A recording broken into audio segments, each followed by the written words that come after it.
Hello everyone, it is Unique NZ here, and today we're going to talk about a controversial topic. We're talking about the Green Party's proposal to teach all primary school children Te Reo.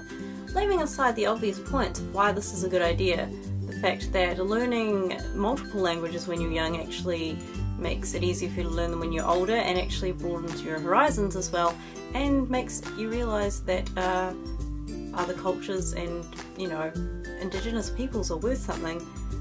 And the other more obvious point that learning the native language of the country you have essentially lived in your whole life is just a polite thing to do. I'm going to tell you another reason why I think this is a very good idea. It is just ages, 5 to 10? That's like 5 years, that's nothing. I've heard some people saying that there isn't room in the curriculum for it. The New Zealand curriculum probably needs a massive overhaul at this point. I'm pretty sure it probably needed it when I was in primary school an ancient time ago. And when you do primary school, classes are usually like, a couple of hours a week? That's it, right? That's nothing. I think there's plenty of room for it, for sure. For one thing, I personally grew up in both bilingual and total immersion Māori schools, and my English is pretty damn good. So is my Māori. Knowing how to speak Māori is a great asset, and it is something that is great to pass to your children. You'll also find that other languages like Japanese are a lot easier to learn when you have the different kind of pronunciations built into your brain. For instance, when I went to Thailand, I found it a lot easier to learn how to pronounce some of the words. Japanese languages, again, Japanese languages, a lot easier to pronounce the words. So it just seems idiot-proof to me. But the real reason I want people to learn Māori when they are in primary school, I'm not saying become super fluent in it, I'm saying get your basics down, being able to greet people, be polite to them. I am sick and tired of really bad pronunciations of Māori words. There, I said it. I know that this shouldn't bug me, but it does. And when people put in a genuine effort, I love it. I love it because you can tell. It doesn't matter how bad you are, but you can tell when someone puts in a genuine effort to say a Māori word properly, and I appreciate it. And a lot of my Pākehā friends make a concerted effort to actually learn these words and correct pronunciations. And you know what? It's great because it shows that you appreciate the fact that we have different cultures and that you want to actually learn about those cultures. Coming from a multilingual background as well, I have an Indian grandmother. She's old, she's quite old, yeah. But growing up, she could say a lot of Māori place names and a lot better than a lot of people I have heard speak Māori words. It's like some people don't even make any effort. I'm probably going to offend a few people. You can be offended. You're entitled to your opinion, as I'm entitled to mine. Make your own damn video if you want to. But if you can't allow children an hour, 2 hours a week to learn how to vocalize in another language, I think you're going wrong. Aside from the fact that most other countries, especially countries in Europe, it's compulsory to learn more than one language. It really is, and it makes sense. Don't give me this bullshit about, oh, isn't Māori a dying language? How do you think it got to such a point where we're actually discussing whether or not it's worth learning this in school? People were not encouraged to speak it. They were caned, they were hit across the hands if they spoke Māori in school. How do you think that feels? Your native language, so say you want to speak English to someone and it's natural for you to do because that's what you've grown up with, that's what you learn, and you're being told off for it. Wow, I really did not mean for this to sound as angry as it does, but it really does. Sorry guys. Again, it's definitely an asset.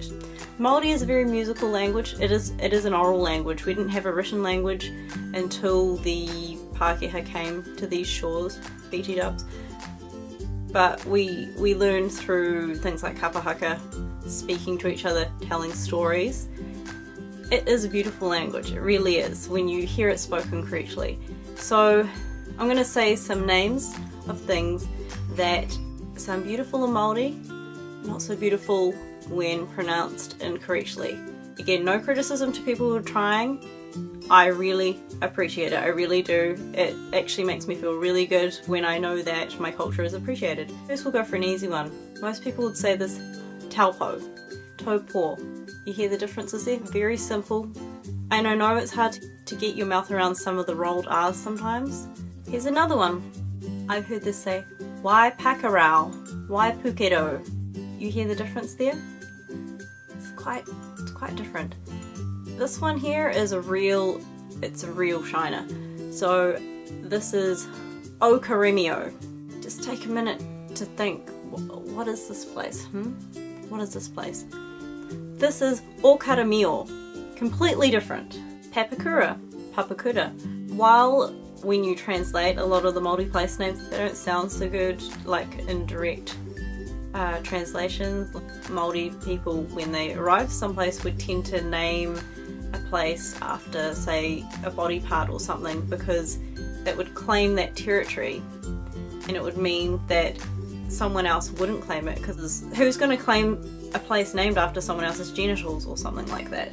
English place names are not necessarily any better. I mean, Christchurch, for me, I'm not really a religious person, and I don't think it's a beautiful name. Or Tautahi, that is the Māori name for this region that I currently live in. So Auckland, like, what even is in Auckland? What is that? I mean, it's probably a person, but to me it's not as beautiful as Tamaki Makaurau. I grew up knowing dual names, and you know, we have like the North Island and the South Island, so to me they'll always be Te Ika Maui and Te Waka Maui, which is the fish of Maui and the boat or the canoe of Maui, who is one of our greatest superheroes, and he was awesome. So the story goes that he fished up the North Island from his ship, or his canoe, the South Island. So you can see that learning Māori is fun as well, because you get to learn about all these great stories. You also learn about regional variations. For instance, in Ngaitahu territory, or Kaitahu, here down in the South Island. So I am from Kaitahu. I was born up north, so I pronounce things with the NG variation, because that is something I learnt growing up. However, we drop the NG here, we use the K instead. So instead of saying Ngaitahu, you'd say Kaitahu. Easy. Honestly, I didn't know I'd be so angry about this. I feel like if we're this great country of tourism and we sell ourselves on that, and if you're so proud of your mediocre haka you do once when you're overseas in the UK or something to impress the locals, because you have like, I don't know, not even a drop of Māori blood and you've never really spoken any Māori, please get in a proper squat, by the way. Don't be standing half up. That is not a proper fucking haka. If you're so proud of that culture, why can't you put in the least effort to learn it, or to allow our next generation of peoples to learn it? Because I feel like a lot of people sell this great story of, oh yeah, you know, we're so chill here, we have this great culture, we have this great background, and yet they ridicule it on the other hand. And I don't know, like, maybe it's just the generation I grew up with, but I feel like you might disagree, that's fine. However, your experience is going to be very different to mine, because I grew up in a lot of Lower style schools. I grew up around a lot of Māori people. I grew up a lot of multilingual people, and looking the way I do, not obviously Māori, I would hear things that people wouldn't say to your face. It is very, very discouraging to hear those things growing up, and it just, you have no idea. If you've not experienced it, you just can't. It's like being told your culture, the thing that makes you up, is not good enough. And you know what, as a kid that's really hard to hear. As a grown up, I know that those people are wrong, because they're speaking from somewhere where they don't understand, they don't have the understanding, and they've never been put in the position to understand it, because it's so outside of their realm of experience. I honestly thought this video would be funnier, but I didn't realise how bitter I was inside. But yeah, I think it was on Breakfast, one of the presenters did point out, if you're proud of the haka, then put in the effort. I agree. If you're proud of the haka, if you're proud of this culture we sell to other people so adamantly, then put in the work, or at least allow the next generation to put in the work, because kids are eager to learn. You put something in front of them, they soak it up like a sponge. Learning about the culture that is in the country you are in is only a good thing. There is no way for it to go bad, you understand? There is absolutely no way for that to go bad. At the end of the day, these kids are going to learn a whole new culture, a whole new perspective. It's going to make their brains more fertile, more flexible. They're going to be able to absorb other knowledges more actively. When they grow up and travel and do their OE as we do as Kiwis, it's going to make it a lot easier for them to understand other cultures, be able to speak other languages, learn things from new people, and just be amazing people and amazing adults, essentially, which is what we want, right? We want amazing understanding people in this country who are empathetic to others' needs. Why do you think so many Kiwis go overseas? It's to learn from other cultures. How can we not have more of that here? How can we want that for ourselves as adults and not provide it for our next generation? I just don't understand.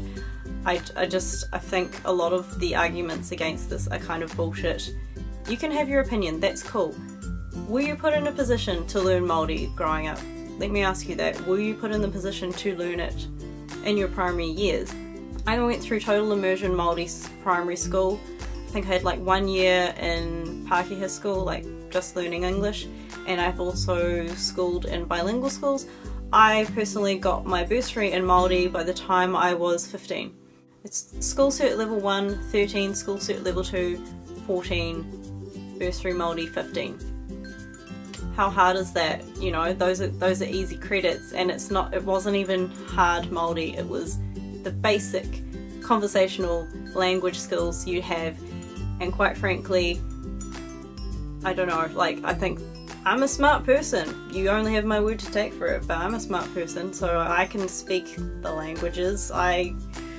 You know, I'm not sure I've made a point here. I don't know, you might still not really agree with me. That's cool, you do your thing, but I think that learning different languages growing up definitely benefited me. Learning Māori, about my own culture, definitely benefited me. It's made me a very understanding person. I have a very varied social circle of different cultures, and you know what?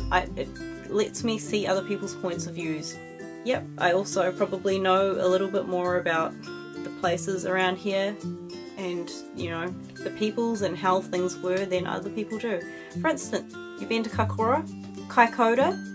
Yeah, that's not its full name. It's Te Ahi Kaikoura o Tamakiterangi, which is I could be slightly wrong with the wordage, but it is the cooking fire of Tamakiterangi. The story is that he would come to Kaikoura, as it is known now, or Kakora if you pronounce it incorrectly.